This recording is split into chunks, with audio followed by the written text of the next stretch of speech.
요나 3장 5절로부터 10절까지의 말씀을 본문으로 해서 하나님의 은혜라고 하는 제목의 말씀으로 같이 은혜를 나누고자 합니다.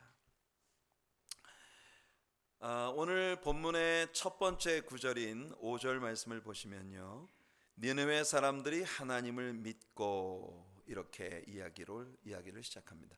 니느웨 사람들이 하나님을 믿었다. 저는 이것이야말로 정말 하나님의 은혜의 놀라운 기적이었다고 믿습니다.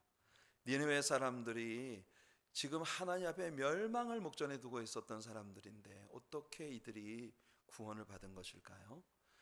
오늘 본문 5절은 우리 한글 성경에 번역되지 않았지만 영어 성경들을 보면 so라고 하는 접속사가 이 문장의 앞에 나와 있는 걸 봅니다. So the people of Nineveh believed God, 이렇게 이야기하고 있거든요.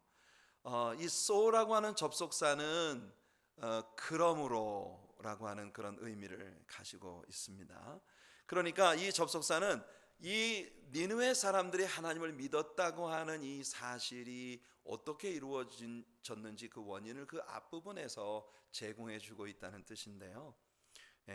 그 앞부분에 나오는 내용을 보면 이 사람들이 어떻게 구원을 받았는가, 어떤 원인이 있었기 때문에 이 사람들이 구원을 받았는가 하는 부분을 우리가 알게 됩니다. 왜 니느웨 사람들은 하나님을 믿은 것일까요? 멸망을 눈앞에 두고 있던 니느웨 백성들이 절대로 우연히 그냥 어쩌다가 자연히 하나님을 믿을 수는 없었습니다. 우리는 그 원인이 요나 때문이었다고는 생각하기 어려워요. 왜냐하면 그 바로 앞부분에 요나가 니느웨 성에 가서 말씀을 외친 장면이 나오거든요. 그리고 So the people of Nineveh believed God, 이렇게 이야기를 하고 있으니까 우리가 당연히 문맥상으로 볼 때는 그 앞에 요나가 가서 전도를 했다는 것이 그 니느웨 사람들이 하나님을 믿은 이유라고 말할 수 있겠으나, 여러분, 요나라는 인물은 말입니다, 자신이 이 일을 해야 된다는 사실을 정말 미치도록 싫어한 사람이에요. 그는 자신의 소명을 죽도록 미워했습니다. 그는 이 일을 하지 않기로 아주 작정한 사람입니다. 이 일을 하느니 차라리 죽는 게 나을 것이라고 생각할 정도였거든요. 그래서 그는 할 수만 있으면 하나님께로부터 가장 먼 곳으로 도망을 치겠다고 생각을 한 거죠. 여러분, 요나서가 4장으로 되어 있는데 요나서 1장과 2장, 그러니까 요나서의 절반이 하나님께로부터 도망치는 이야기입니다. 이게 요나예요. 요나서의 절반이 그를 사용하시려는 하나님으로부터 도망을 치려 했던 이야기로 채워져 있거든요. 그는 폭풍 속에서 고통받는 사공들에게 자신을 바다에 던져 넣으라고 말합니다. 그러면 풍랑이 그칠 것이라고. 그리고 그는 하나님께서 예비하신 큰 고기의 뱃속에 들어갔습니다. 상상할 수도 없는 고기의 뱃속에서도 요나는 3일 동안이나 하나님께 회개하지 않고 하나님께 힘겨루기를 했어요. 밤낮 3일 동안을. 정말 지독한 사람이죠. 그 큰 물고기 뱃속에서 3일 동안을 그 엄청난 환경을 견디면서 그는 끝끝내 하나님과 힘겨루기를 했던 거예요. 그리고 그 3일이 지난 후에야 비로소 그는 회개를 하게 되는데, 여러분, 어떻게 이렇게까지 자기 사명을 거부할 수 있는 것일까요? 그는, 여러분, 니느웨 사람들을 정말 싫어했기 때문입니다. 하나님께서 니느웨 사람들을 완전히 멸망시키기를 원하는 게 요나의 마음이었어요. 니느웨는 당시에 잔인하기로 유명했던 아수르의 수도였습니다. 당시 아수르는 무서운 기세로 일어서고 있었고 세계를 제패해 가고 있었습니다. 그야말로 질풍노도와 같이 온 세상을 정복해 가고 있었던 그런 아주 잔혹하고 잔포한 그런 민족이었어요. 당연히 아수르에서 가장 가까운 곳에 위치하고 있었던 이스라엘, 즉 요나의 조국이 제일 먼저 아수르의 공격 앞에 희생될 수밖에 없는 그런 상황에 처해 있었습니다. 따라서 이스라엘의 애국자로서 요나에게 니느웨가 멸망하는 것을 보는 것, 그것보다 더 통쾌한 일은 없었을 거예요. 흥미로운 사실은 요나가 선지자였잖아요. 하나님의 종이었잖아요. 그런데 그는 자신의 사역이 성공할까봐 너무 겁이 났던 특이한 인물입니다. 그는 자신의 사역이 성공해서 자신의 설교가 너무 영향력이 있어서, 그래서 니느웨 사람들이 회개하고 돌아오는 바람에 하나님께서 뜻을 돌이키사 그들을 멸망시키지 않을까봐 너무 걱정을 했었던 인물이에요. 여러분, 요나의 설교를 한번 들여다보실래요? 역사 가운데 요나처럼 성의 없는 설교를 한 설교자는 없었을 겁니다. 그는 사람들을 설득할 마음이 없었어요. 도리어 듣는 사람들이 자기 설교를 듣고 더 짜증이 나고 더 신경질이 나서 하나님을 대적하다가 반역하다가 마침내 보기 좋게 하나님 앞에 박살이 나기를 원하고 있었던 거거든요. 따라서 요나는 사람들의 주의를 집중시키기 위한 어떤 좋은 예화라든지 또는 탁월한 언변을 사용하려는 그런 어떤 노력도 전혀 하지 않았단 말입니다. 그는 회개하면 하나님께서 용서해 주시리라는 어떤 기대도 그들에게 말하지 않았어요. 그냥 요나는 한마디만 딱 했습니다. 앞으로 40일 후에는 이 도시는 망한다. 이게 끝이에요. 그게 요나의 설교였어요. 여러분, 요나서 3장을 읽어보시면 요나가 니느웨 성읍에 들어가 이 거리 저 거리를 다니면서 오직 한마디만 외칩니다. 앞으로 40일 후면 이 성은 망한다. 어쩌란 말입니까? 왜? 아무것도 얘기해 주지 않아요. 그럼 우리 어떡하라고? 아무것도 요나는 그들을 설득할 마음이 없었다니까요. 회개하라고 부르짖지도 않았고 하나님의 은총의 약속 같은 것은 일체 이야기해 주지 않았습니다. 그냥 40일 후면 너희가 망한다, 이 기분 나쁘고 아주 자극적인 성의 없고 짧은 메시지를 그냥 외쳤을 뿐이에요. 그런데 말입니다, 그럼에도 불구하고 니느웨 백성들은 그 짧은 메시지, 말도 안 되는 메시지를 듣고 하나님을 믿었고 하나님 앞에 회개를 시작했다는 거예요. 저는요, 이 세상에서 최고의 기적은 바로 한 죄인이 회개하고 하나님을 믿기 시작하는 것이라고 생각합니다. 그리고 이 기적은 이 세상의 어느 누구 때문도 아니고 오로지 하나님의 주권적 선택과 은혜 때문이라고 믿습니다. 그래서 이 구원의 체계가 얼마나 놀라운지 천사들이 너무너무 궁금해해요.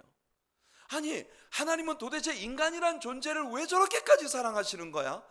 저렇게 못된 짓 많이 하고 저렇게 참혹한 문화를 만들어내는 저 인간들을 하나님은 왜 구원하시려고, 저것들을 구원하려고 자기의 독생자까지 아낌없이 십자가에 내주어서 처절하게 못 박혀 죽으시게 한단 말이야. 천사들은 구원의 시스템을 전혀 이해하지 못합니다. 왜 그러냐면요, 천사들은요 회개하고 구원받는 시스템을 하나님께 허락받지 못했어요. 그래서 천사의 존재는 오직 둘뿐입니다. 하나님께 순종하는 선한 천사, 그리고 하나님을 반역한 사탄의 종로로 타는 이 반역한 천사, 둘 중 하나예요. 반역한 천사들이 회개하고 하나님 잘못됐습니다 그리고 돌아오는 법이 없어요. 그냥 사탄의 반역에 함께 참여한 마귀들은 운명이 딱 하나뿐입니다. 맨 마지막에 The Lake of Fire, 이 영원한 음부의 불꽃에 그냥 떨어지는 거예요. 그게 끝이에요. 그러니 사탄이 생각할 때는 우리처럼 하나님 앞에 맹종하고 있는 천사들보다도, 아니 어쩌면 하나님이 저렇게 복잡하고 써먹기 힘든 인간을 저렇게까지 사랑하시는 거야? 베드로전서 1장 12절 말씀을 보면 베드로가 이렇게 말합니다. 이 섬긴 바가 자기를 위한 것이 아니요 너희를 위한 것임이 계시로 알게 되었으니 이것은 하늘로부터 보내신 성령을 힘입어 복음을 전하는 자들로 이제 너희에게 알린 것이요 천사들도 살펴보기를 원하는 것이니라. 여러분, 이 말씀이 뭘 말하고 있습니까? 여러분, 한 사람 한 사람이 구원을 받는 건 절대 우연히 이루어질 수 없어요. 복음을 전하는 자들의 뜨거운 열정, 하나님께서 그 복음을 전하는 자들 여러분 곁에 보내셔서 여러분들에게 사랑을 베푸신 결과, 그래서 여러분들이 구원을 받는 거예요. 복음이 뭡니까? 오늘 우리가 사명이란 찬양 불렸지 않습니까?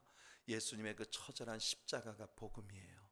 그 십자가의 복음을 하나님께서 사람들을 통해 여러분들에게 전달하심으로 여러분들이 구원을 받게 하신 거예요. 천사들이 너무 기가 막혀서 대체 이게 무슨 뜻이야?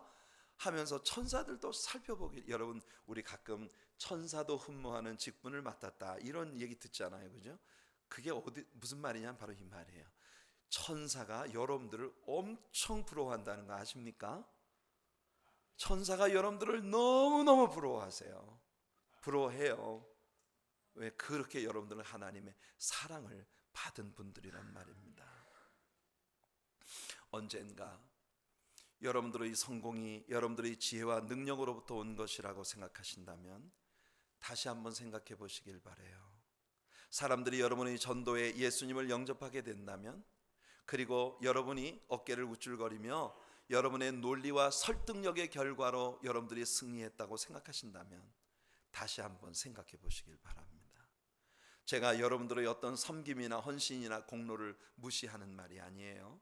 오해 없으시기 바라요.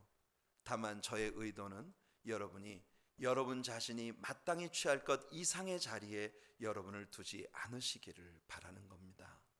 로마서 12장 3절 말씀을 보면 바울이 이런 말을 했어요. 내게 주신 은혜로 말미암아 너희 각 사람에게 말하노니 마땅히 생각할 그 이상의 생각을 품지 말고 오직 하나님께서 각 사람에게 나누어 주신 믿음의 분량대로 지혜롭게 생각하라. 정말 늘 많은 때의 문제는 언제 일어나냐면요, 내가 내 자신을 원래 나의 하나님이 나를 세우신 그 본질보다도 더 높게 생각할 때 문제가 됩니다. 언제나 나 때문에 무슨 일이 되고 나 때문에 무슨 일이 안 된다고 생각할 때, 이게 요나의 마음이거든요. 요나는 나는 절대 갈 수 없어. 어떻게 우리 조국의 원수인 나라에 내가 가서 복음을 전한단 말이야? 나 때문에 저들이 구원을 받는단 말이야? 그래서 여러분, 사실은 니느웨 백성들의 회개가 있기 전에 요나의 회개가 먼저 필요했던 거예요.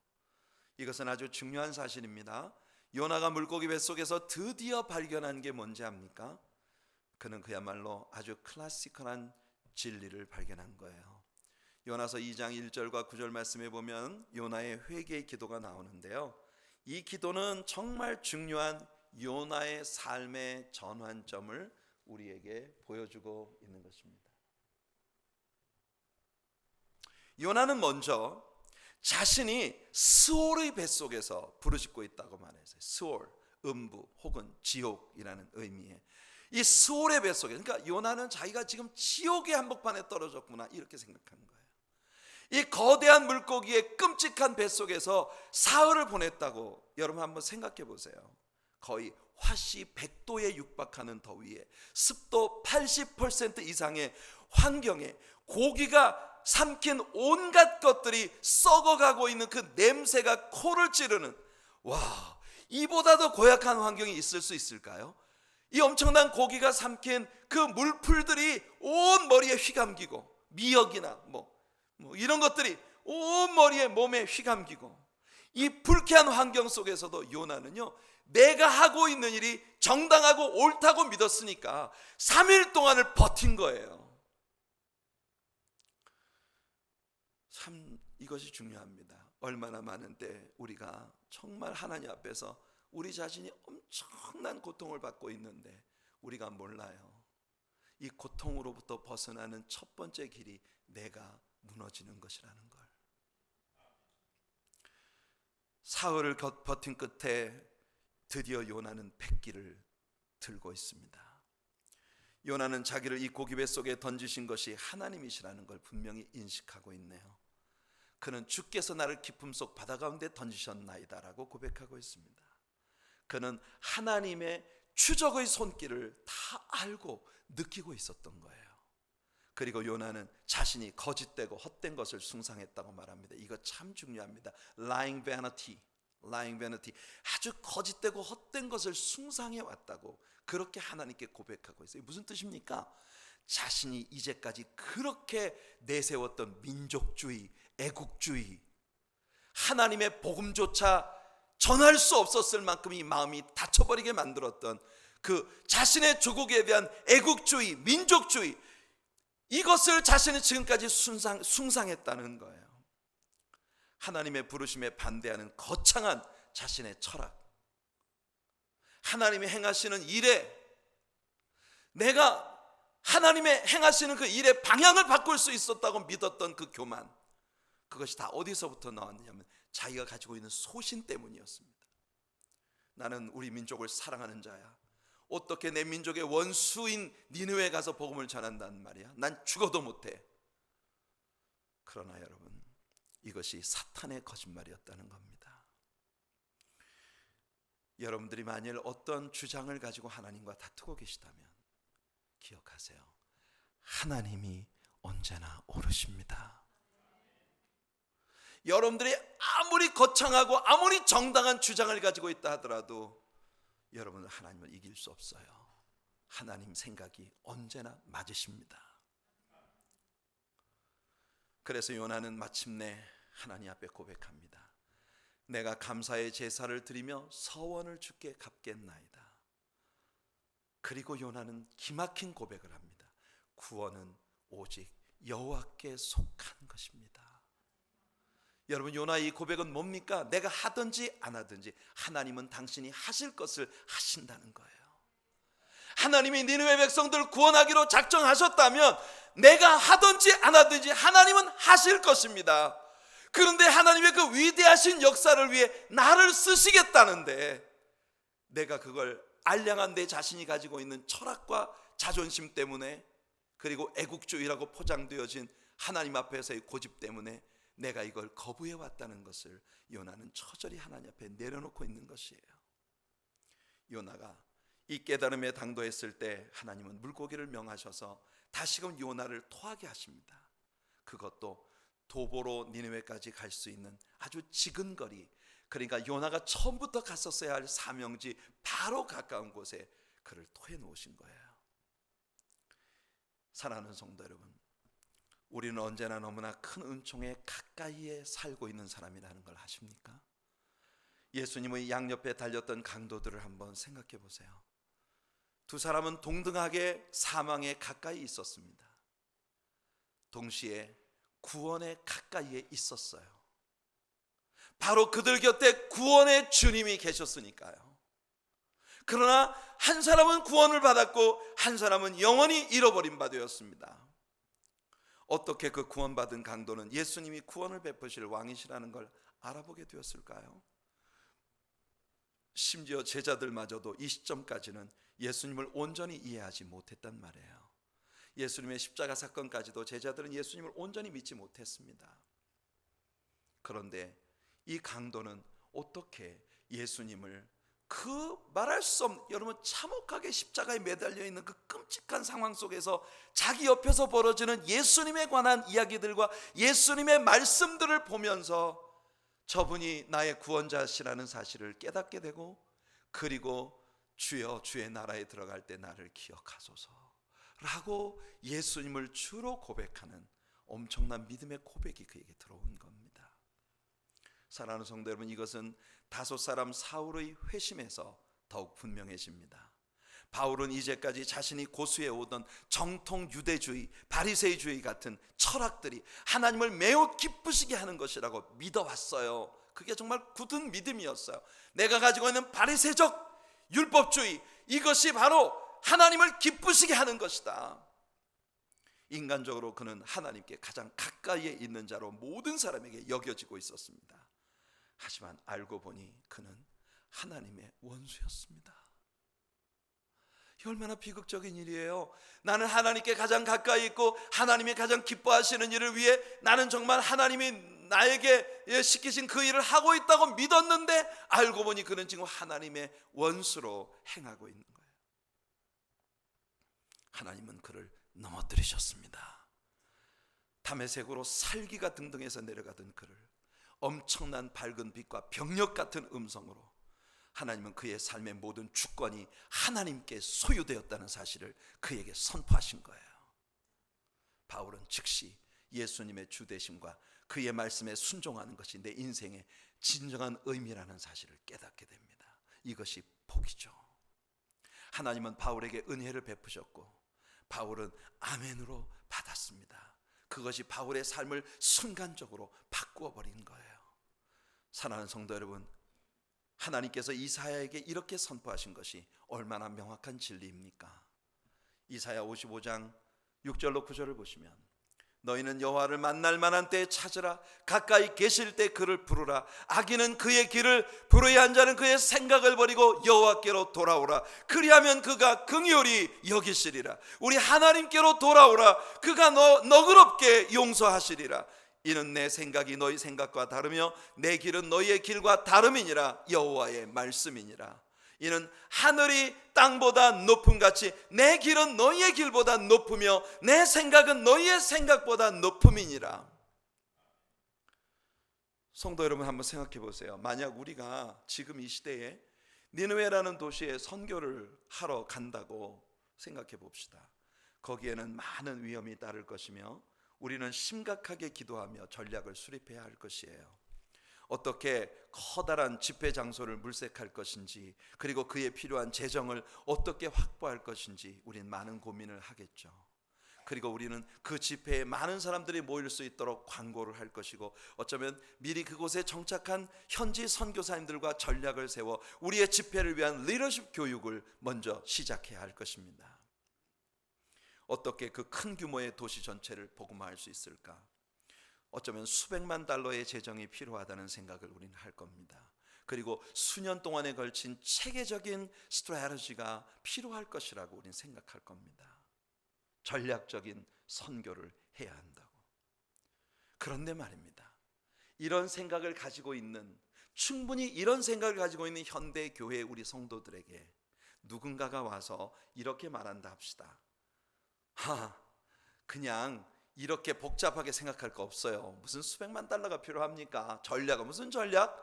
그냥 어떤 한 사람, 미친 사람 같은 사람 하나를 보내서 그 사람으로 하여금 이 도시에 이 길 저 길을 다니면서 그냥 외치게 하세요. 40일 후에는 니네들이 망한다! 이렇게 외치기만 하면 하나님께서 그 온 도시를 구원받게 하실 겁니다. 누군가가 우리에게 그렇게 얘기한다 합시다. 그러면 여러분, 우리는 뭐라고 생각할까요? Crazy man. 저 사람 좀 미친 사람 아니야? 아니, 어떻게 저렇게 얼토당토하는 그런 이야기를 한단 말이야? 그런데 말이에요, 오늘 우리가 펼쳐놓은 본문 안에서 하나님이 우리는 오직 미친 사람이라야 가능하다고 생각하는 그 일을 정말 죽어도 하기 싫어하는 요나를 시켜서 이 일을 하셨다는 거예요. 이것이 하나님의 역사입니다. 아멘. 이것이 하나님의 역사예요. 언제나 우리는 부족하고 언제나 우리는 보잘것없지만 하나님은 우리 같은 사람들을 들어 세상에 엄청난 힘과 권세와 돈을 가진 사람들이 상상도 할 수 없는 위대한 역사를 하실 수 있단 말입니다. 그리고 우리는 그 위대한 역사의 초입에 지금 서 있어요. 아멘. 아멘. 네, 그걸 우리가 알아야 돼요. 오늘 우리들의 본문은 요나의 그 엉터리 같은 설교에 온 도시와 국가가 회개에 이르렀다고 말합니다. 무엇이 그들로 하여금 회개하게 했을까요? 누가 하신 일일까요? 하나님입니다. 여러분, 요나의 설교에는 어떤 달콤한 약속도 없었어요. 어떤 기대와 소망도 그들에게 심어주지 않았습니다. 하지만 바로 이 한 구절이 여기에 적용됩니다. 니느웨의 왕이 한 말이죠. 오늘 본문에 보니까 회개하자. 누가 알겠느냐? Let us turn from our wicked ways. Let us repent. Who knows? 이 니느웨의 왕이 그렇게 외치고 있는 거예요. 누가 알겠느냐? 하나님의 뜻을 돌이켜 우리에게 올 멸망을 거두어 주실지 누가 알겠느냐? 회개하자. 하나님께로 돌아가자. 바로 이들에게 하나님은 구원의 기회를 주셨고, 그 기회를 받아들이도록 그들의 마음을 움직이신 것은 오직 하나님의 은혜입니다. 니느웨 사람들은 하나님께서 그들에게 주신 기회를 놓치지 않은 것입니다. 오늘 여러분, 우리 소망구역 영상에서 보셨죠? 그 영상의 맨 끝에 우리 고영복 집사님이 나오셔서 여러분, 이 기회를 놓치지 맙시다. 하나님은 우리들에게도 기회를 주셨습니다. 이 기회를 놓치지 않는 저와 여러분들이 되기를 예수님 이름으로 축원해 드립니다. 예수님께서 니느웨의 회개에 대하여 이런 말씀을 하셨습니다. 멸망의 날에 예수님의 복음을 듣고도 회개하지 않는 이 도시에 대하여 요나가 말씀을 전했던 니느웨 백성들이 너희들을 정죄할 것이다. 자, 예수님 말씀을 직접 읽어드릴게요. 마태복음 12장 41절입니다. 심판 때에 니느웨 사람들이 일어나 이 세대 사람들을 정죄하리니 이는 그들이 요나의 전도를 듣고 회개하였음이거니와 요나보다 더 큰 이가 여기 있으며. 여러분, 니느웨 백성들은 참 성의 없는 목회자의 짜증에 가득한 아주 짧고 단순한 메시지를 들었을 뿐이에요. 진짜 기분 나쁘게만 앞으로 40일이 후면 니네들은 죽는다, 그게 끝이었단 말이에요. 40일 후면 니네들은 멸망받는다, 이게 끝이었어요. 그런데 세상에 어떻게 그런 말을 듣고 회개할 수가 있단 말이에요? 이런 말에도 회개가 이루어질 수 있는 것이, 그것이 하나님의 은혜인 거예요. 쓴뿌리가 가득한 입에서 나오는 어떤 소망도 제시하지 않은 그런 메시지, 게다가 제발 내 사역이 성공하지 않기를 간절히 바랬던 그런 엄청난 그런 마음의 메시지. 하지만 그 메시지를 듣고도 그들은 굵은 배를 입고 제 위에 앉아 회개를 시작했단 말입니다. 요나는 얼마나 흥미로운 인물이에요. 이 백성들이 구원을 받고 난 후에도 말입니다, 요나는 언덕 위에 올라가 그 성읍을 내려다보며 이 도시가 제발 망해라 하고 기다리고 있었던 인물이에요. 그 정도의 사람이니까 여러분, 요나의 사역 때문에 이들이 구원받았다고 우리는 볼 수가 없어요. 하나님은 한번 뜻을 정하시면 변개치 않으시는 분이라고 사무엘상 15장 29절이 말합니다. 그는 이스라엘의 지존자는 거짓이나 변개함이 없으시니 그는 사람이 아니심으로 결코 변개하지 않으심이니이다. 또 민수기 23장 19절에서도 하나님은 사람이 아니시니 거짓말을 하지 않으시고 인생이 아니시니 후회가 없으시도다. 어찌 그 말씀하신 바를 행하지 않으시며 하신 말씀을 실행하지 않으시랴. 하나님 뜻을 정하면 변개치 않으시는 분이라고 했어요. 그런데요, 요나가 보기에 이 경우는 분명히 하나님이 뜻을 바꾸셨단 말이에요. 뜻을 바꾸셔서 니느웨를 멸망시키지 않으셨다는 겁니다. 실로 니느웨는 그들에게 허락하신 하나님의 은혜의 기회를 잡은 거예요. 분명 하나님의 은혜는 일방적으로 내려졌지만 그 은혜에 대한 니느웨 백성들의 반응이 매우 중요했던 겁니다. 여러분, 여러분들의 반응이 매우 중요합니다. 여러분들은 아시는지 모르시는지 모르겠지만 하나님의 큰 은혜의 기회 속에 살고 계신 분들이세요. 여러분 얼마나 축복된 자리에 계신 겁니까? 요나는 자신의 사명을 죽도록 싫어했지만 여러분, 자신의 사명을 너무나 귀하게 생각하고 그 사명을 위해 모든 것을 바칠 마음을 가진 목사가 여러분에게 있습니다.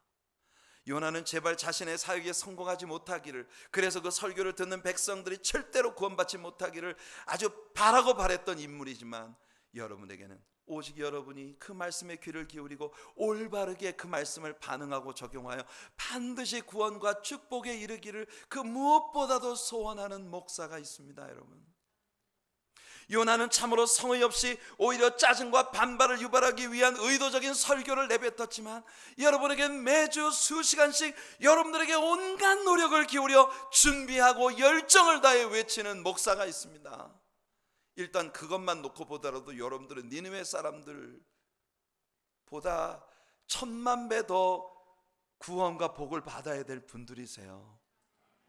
그런데 여러분, 제가 하는 이 이야기를 듣고 에이구, 목사가 또 지잘난 자랑하네 이렇게 생각하실지 모르겠습니다. 많은 제 이야기는 그 뜻은 아닙니다. 여러분, 제가 뭡니까?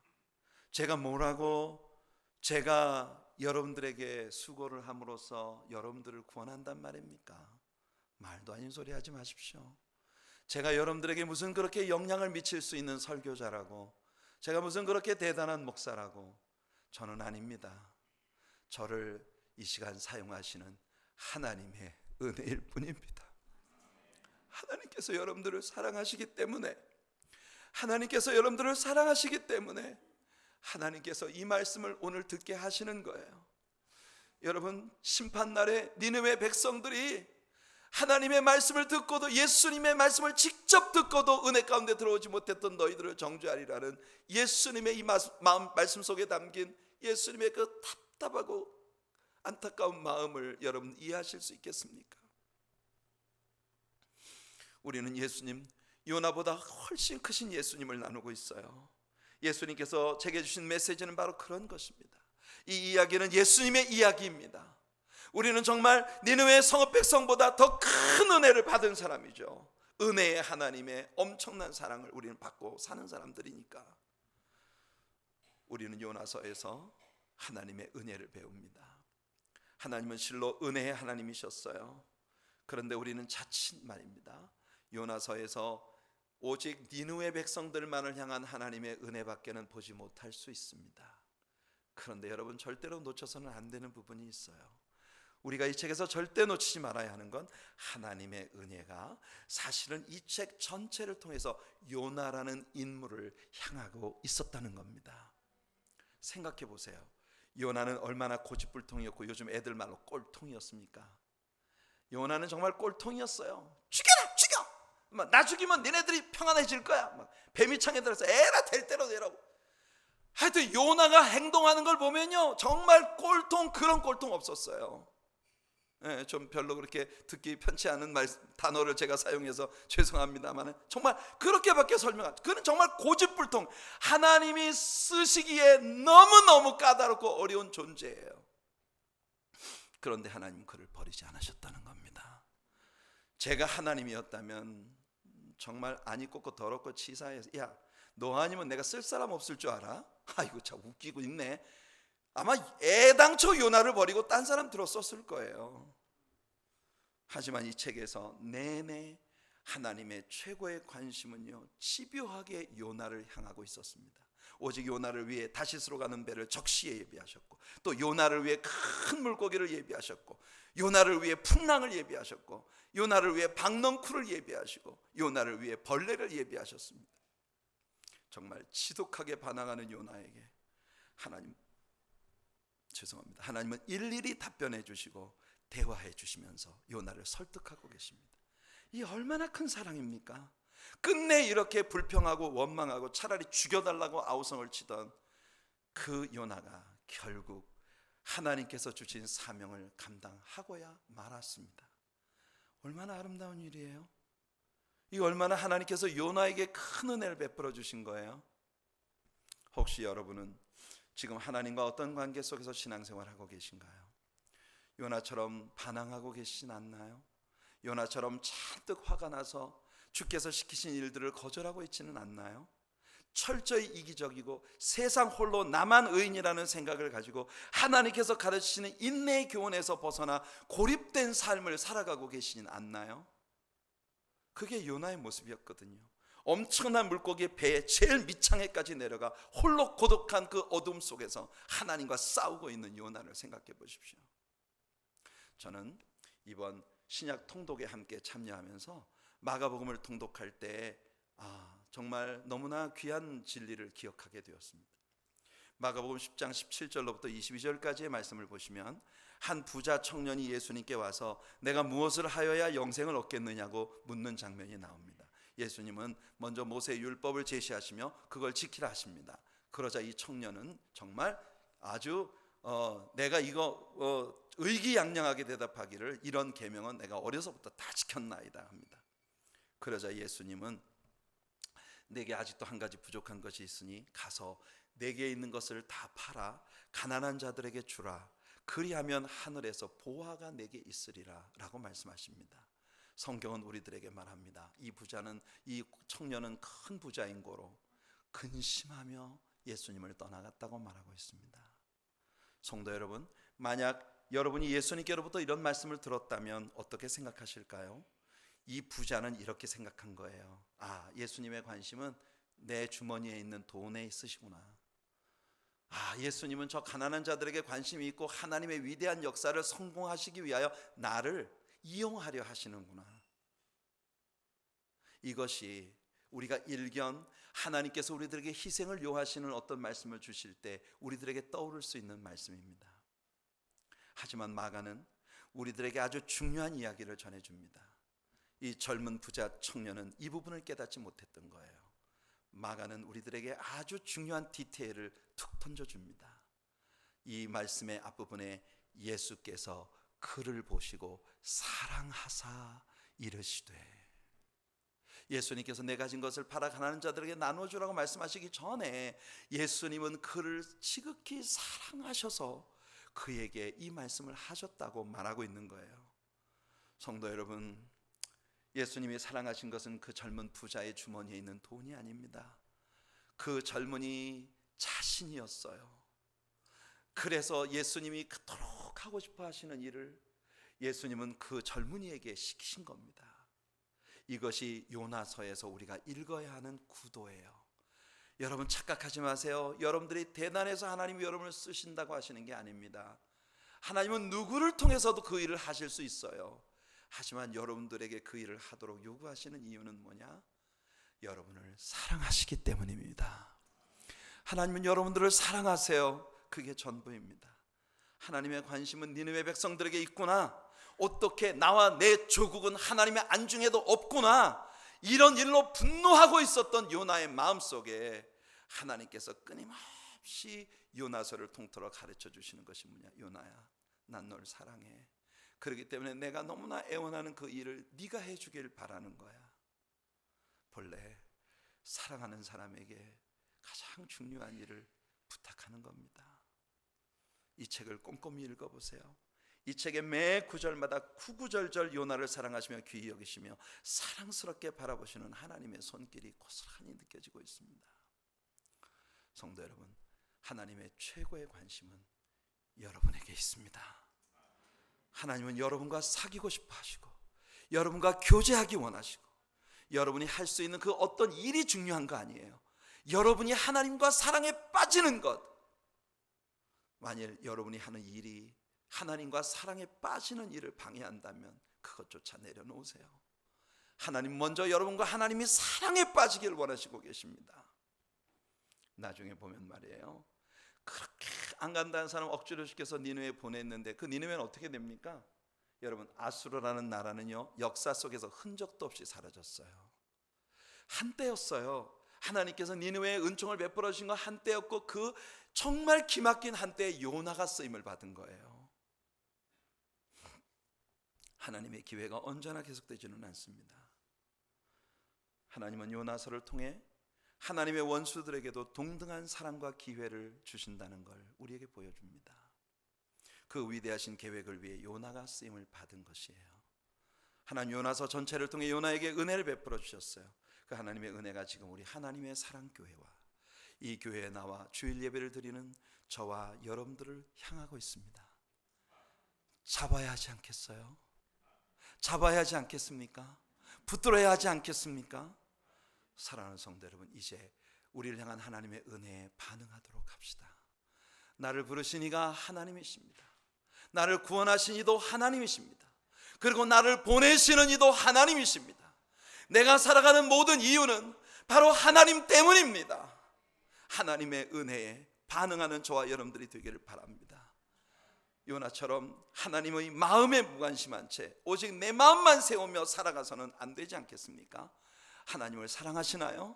하나님을 진정으로 사랑하신다면 하나님께서 정말 기뻐하시는 일을 다른 사람에게 빼앗기지 않고 우리에게 기회 주셨을 때 우리가 감당하는 우리들이 되기를 예수님의 이름으로 축원해 드립니다.